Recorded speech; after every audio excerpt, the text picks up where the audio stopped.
The duality of a tech bro, a benign utopian with a dream to change the world, and a cutthroat CEO of a big tech startup looking to monopolize a new market all for himself. That is the story of any Silicon Valley idol in the past 40 years, and that is now the story of Sam Altman, the CEO of OpenAI, a former non-profit turned for-profit that started with a promise to democratize AI and ended with a total opposite of that. While in public, Sam Altman is hyping up AI as the deliverer of abundance, behind the scenes he's consolidating power and concentrating the AI market. Instead of democratizing AI, Sam Altman is locking it down. Instead of open access, he is creating a black box. To get to this point, Sam Altman used manipulation, lies, and dirty politics. He surrounded himself with loyalists and discredited his critics.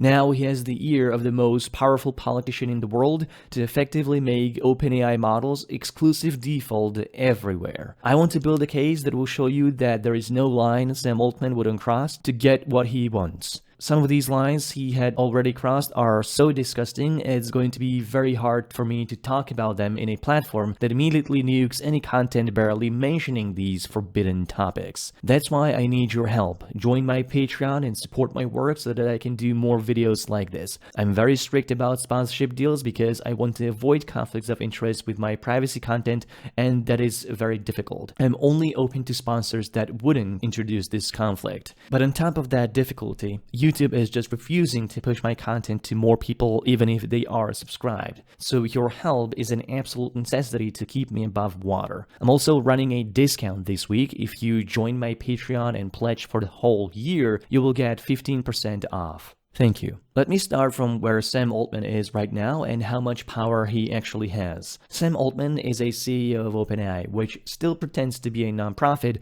but really is a for-profit and is basically a subsidiary of Microsoft. Microsoft's entire operation now revolves around giving OpenAI all the infrastructure, money, and resources to expand their AI into as many products as possible. OpenAI's ChatGPT is practically the default AI in a rapidly growing number of companies, which now also include Apple and will soon include the US government too. That's because OpenAI recently became part of a joint venture with the United States government, Oracle, and SoftBank. This joint venture will basically build giant water-guzzling data centers in US deserts, all on behalf of OpenAI and their partners. The venture had already committed $100 billion, and this number will rise to $500 billion over 4 years. The official statement is that this is declaration of confidence in America, but the real reason this is happening is that OpenAI haven't found a way to make money off of their flagship models. The company is losing money on their premium subscriptions, and it doesn't look like things are going to be better anytime soon because AI progress is being stifled. Not just OpenAI, but the whole industry is running out of quality data and compute to train their models on. Chips, semiconductors, and other resources are more and more costly while giving back ever-diminishing marginal returns on improvement. This problem has been apparent for quite a while. It prompted Sam Altman to call for the world to raise $7 trillion to build nuclear plants and data centers for him to train his AI on, but nobody took him seriously on that, fortunately. Today, some big investors are questioning what trillion-dollar problem AI is trying to solve, when all it really delivers are models that confidently tell you to eat at least one rock a day and beg you to die. With the threat of AI hype dying out, Sam Altman was probably going to run out of money very soon. The $500 billion joint venture with Donald Trump is a divine salvation for him, of course. But Altman will burn through that money very fast because no matter how much money they throw at it, there is no hint in sight that would suggest AI development will not hit a ceiling. The internet has a lot of data, but quality data AI can be trained on is very scarce. And synthetic AI-generated data has proven to be poisonous to AI training to the point models trained on AI output deteriorate and even collapse. For Altman, this venture is a life support. For the US government, they've picked the worst AI company they could have possibly partnered with. AI is still in its infancy, and collaborative effort will be required to achieve meaningful breakthroughs. For such a young technology to progress, It necessitates open source and open access. Without it, independent researchers are not going to dig in and make improvements when OpenAI could punish them for violating their license and terms of service. The problem is, OpenAI is the least collaborative tech company in the world. Everything they do is a black box. It's not just that they refuse to open source their models, they refuse to share anything practical about how they build their models. So we know nothing about its methodology, data sets, or model weights. The only research done on ChatGPT will be the research paid for by OpenAI. The reason Sam Altman refuses to open source his AI is because he thinks he can already make ChatGPT a commercial success, and he wants to do it like Apple. He wants to create a walled garden of expensive AI tools everybody will have to pay for because they will be so integrated into everything. It's also similar to what Windows did to personal computing, where it's near impossible to go to a store and find a laptop that isn't Windows, Apple being the only exception. Even though you have to pay hundreds of dollars for a Windows license when you could get Linux for free. Both Apple and Microsoft became dominant through a range of exclusive deals and the right lobbying campaigns. It completely crashed the system. But all that came at the cost of open access, and it created market duopolies. That's what Saltman wants. That's what Sam Altman wants, and he's willing to become the enemy of open source AI in the process. If you listen to OpenAI, you will hear a lot of talks about safety, existential threats, and risks. AI is too dangerous to fall into the wrong hands, so by that logic, open source AI is the arch nemesis. But OpenAI used to have a promise of open source AI. That's what the word open in OpenAI was meant for. The meaning of that was a lot deeper than just a software license. OpenAI was originally started out of fears that Google would have a monopoly on AI. OpenAI was supposed to break that monopoly and prevent concentration of power within the AI industry. But instead of becoming that, OpenAI began to copy Google's strategy to concentrate AI. Instead of open sourcing it, they made it proprietary. Instead of staying non-profit, OpenAI set up a for-profit company to attract bigger investors. In 2019, just 4 years since OpenAI was founded, Microsoft invested $1 billion into OpenAI and acquired a 49% stake in the company, with a right to commercialize all past and future OpenAI technology. So remember this lesson. If a tech bro sounds too good to be true, he is. Looking at it from today, Sam Altman never actually believed in open source tech. The fake promise of openness was a ploy to get billionaires like Elon Musk to donate money and get publicity. Now, OpenAI is counting its market cap in hundreds of billions. Today, Sam Altman keeps fear-mongering about why AI should still not be open source. Altman and his friends even went to US government on all levels telling them how very, very dangerous AI is. Everyone else's AI, not OpenAI, of course. Their idea was to make it so that anyone who would want to develop AI that's better than OpenAI's GPT-4 would have to get a permission from the government to release it, a proposal which would effectively regulate open source AI out of existence. Luckily, no such law has passed yet. Powerful open source AI is being developed by unlikely players such as Meta or China's DeepSeek, and many more that are even more open than those two. And I'm still waiting for the world to end. Maybe the world will really end when Google's Gemini convinces enough people to add glue to thicken their pizza dough. Speaking of DeepSeek, I encourage you to pay close attention to what's going to be happening in the coming months. Sam Altman didn't hesitate to charge DeepSeek with the unforgivable crime of stealing from OpenAI after OpenAI had been stealing from every creator and author on the planet without attribution or permission. Microsoft and OpenAI are saying that they have substantial evidence that DeepSeek distilled knowledge from OpenAI models, which is a gross violation of their terms of service. As of this writing, they still haven't provided any such substantial evidence. But look at the richness of irony in Sam Altman's tweet about this. It is relatively easy to copy something that you know works. It is extremely hard to do something new, risky, and difficult when you don't know if it will work. It's also extremely hard to rally a big, talented research team to charge a new hill on the fog together. This is the key to driving progress forward.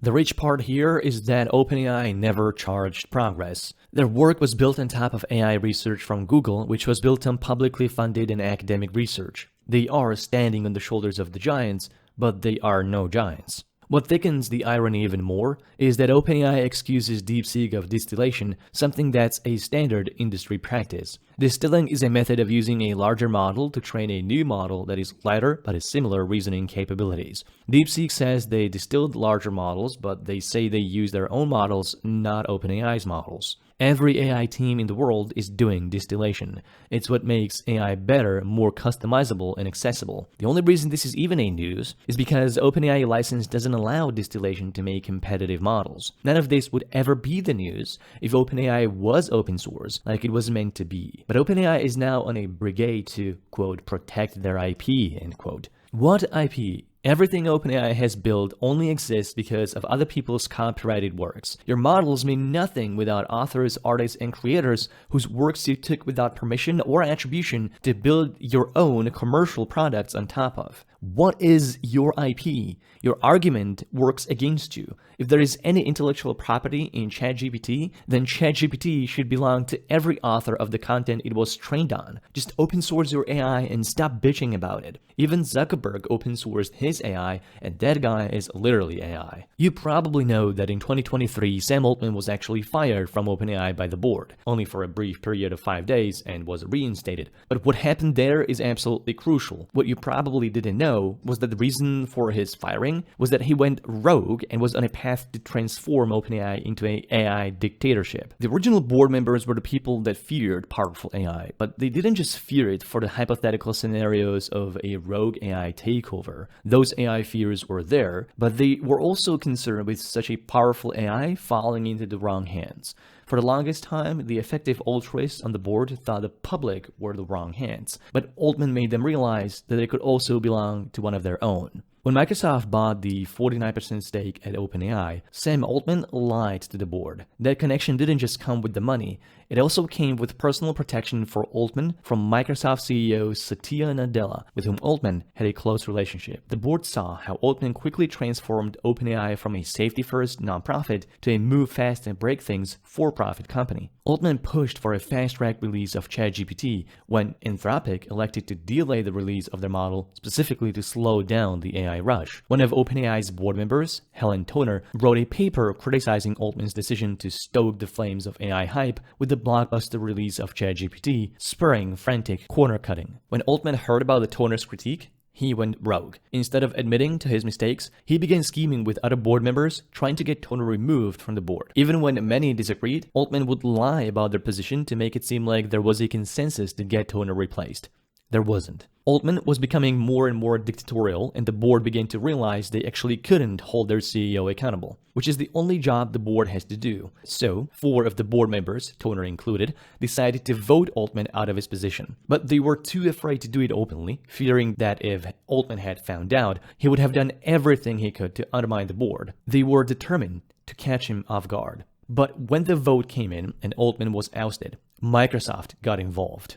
They threatened the board that if they don't reinstate Altman as CEO, they would move him and all of his loyal employees over to Microsoft. OpenAI would be left with nothing. Rather than facing the prospects of a total failure, the board obliged with Microsoft's request, and all board members except for D'Angelo resigned. As a bonus, Microsoft gained a non-voting board seat at OpenAI. Sam Altman won everything.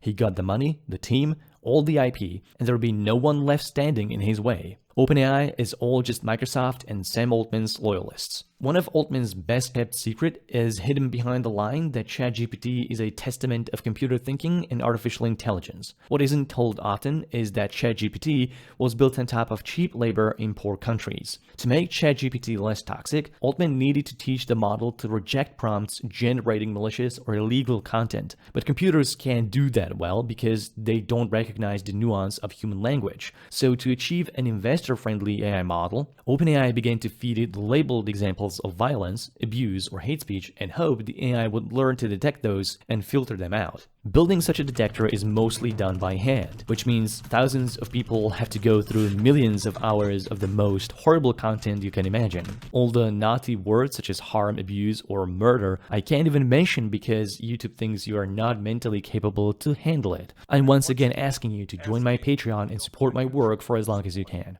OpenAI hired an outsourcing company called Llama that employed workers in Kenya for as little as $1.32 per hour after tax. Even for Kenya, that wasn't a lot, because it was less than the lowest paid receptionist in Nairobi would earn. OpenAI contracted Llama for 8 months, but the collaboration collapsed within weeks since it started. The The work OpenAI requested from Llama was so traumatic to the workers, they described the OpenAI assignment as torture. Employees described being mentally scarred by the work so much they even found wellness counseling insufficient. But somehow, the situation gets even darker from here. When the contract with Llama started, OpenAI began sending additional instructions for some illegal categories. Among them was a request for Llama to collect the most illegal and immoral images you can think of and send them to OpenAI. And yes, that includes CSAM.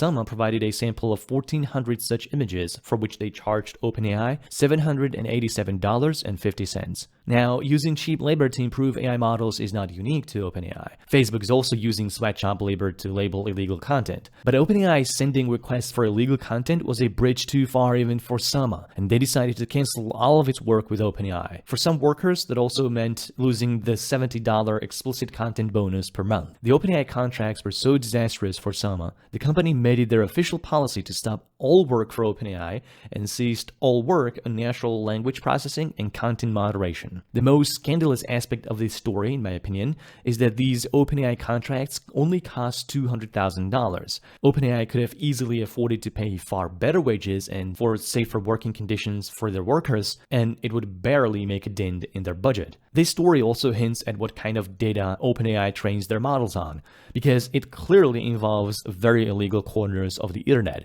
which begs the question, how did you get this data? Where did you get it from? Did you deliberately go to these illegal websites, or did you get them from people's private messages on social media? If you're looking for answers to these questions, Sam Altman categorically refuses to give any meaningful answer. He defaults to corporate vague speak, which says less than saying nothing at all. OpenAI admits they train on publicly available data, which for instance includes public YouTube videos. I personally noticed that at least one of my videos ended up in some AI training data, and no, I didn't consent. OpenAI also gets data supposedly not so publicly available by reaching partnership deals. What data? That's what I'm interested in. Does that include our chats, emails, unencrypted calls, and texts? How did ChatGPT learn how to text like a human? This is the biggest reason why all AI should be open source. Sam Altman took all of our information, public and personal, used it to train an AI that wouldn't exist without our data, and then said that all of this AI belongs to him and him alone. One thing I want to highlight is how much of a political weasel Sam Altman is. This is important because politics is power and Sam Altman is an opportunist. Here is young Sam in 2016 criticizing Trump as an unacceptable threat to America, saying he wants to stop him and vote against him. That was also in 2021. And here is now praising Trump as incredible for the country. That is, of course, bought and paid for admiration, because who wouldn't love Trump if he backed your $500 billion venture? And here is Altman embracing MAGA loud and clear. Oh, sorry, it's MSGA, because he's talking about search, not America. I'm not saying that people can't change perspective, but going from an unacceptable threat to America to incredible for the country is a pretty big leap. Altman is doing this because Trump will help him cement OpenAI as an incumbent in America, thus finally succeeding in dismantling Google monopoly by replacing it with his monopoly. Power is only offered to those who are prepared to lower themselves to pick it up, and there is no low Sam Altman wouldn't go to pick it up. Like any good tech bro, Altman is also building his own messianic cult. He is presenting himself as the visionary that offers abundance and technology to solve world problems. Here is Altman calling AI abundance. This is a lie, fake news, disinformation. AI is the most resource-constrained tech ever. An AI-assisted search is 5 times costlier than a conventional search. AI is dramatically driving the demand for water and energy, completely destroying all the net zero targets big tech promise in their greenwashing campaigns. AI also doesn't exist without rare minerals, which are extremely scarce and only available at few geopolitically tumultuous locations. ChatGPT is not abundance, it's the opposite of abundance. But Sam Altman needs to hype up AI because without the hype, it doesn't have the value that would justify its costs. Here is Altman selling abundance as a solution to reduce conflict. Maybe we should have done that all along. Hey Israel, I know you're in an ethnic war at the moment, but have you tried abundance? Hey Putin, you said all you needed was a land bridge to Crimea, but did you know that abundance? Hey, drug cartels. Abundance. Abundance, anyone? Abundance. Altman wants to plant this seed in your mind that AI equals abundance equals world problems and conflicts solved forever. That's a sci-fi scenario that has nothing to do with the value brought forward by generative AI like ChatGPT, hallucinating fiction about literally anything if you just keep asking. I want to bring you this record specifically about Sam Altman because nothing is more harmful than giving manipulative personalities powerful businesses to run and a global political prestige. His goal is to hoard AI technology for himself, and he's making deals with businesses and politicians to restrict others and elevate himself. He somehow convinced Microsoft and Apple, the most powerful corporations in the world, to bow before him. ChatGPT is now exclusive AI on the entire platforms of Microsoft and Apple with no relevant competition. Google doesn't even compete with OpenAI anymore because Gemini is now almost exclusively on Google products and Android. Sam Altman is a rent seeker and he will not stop until OpenAI is an absolute monopoly. OpenAI doesn't yet have that monopoly. Its biggest enemy is not Google, but open source AI. Today, thanks to Meta's Llama models and DeepSeek, Mistral, and many other projects, there is plenty of open source AI out there that's just as capable. Sam Altman wants to stop it and he will fearmonger about them.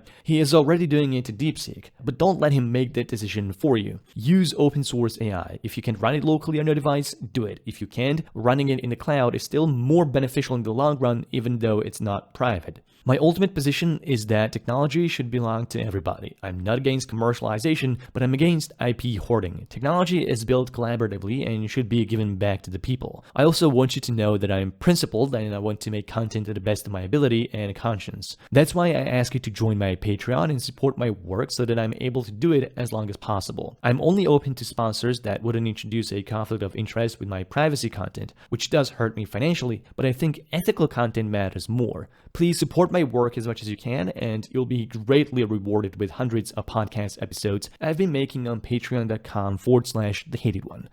Thank you.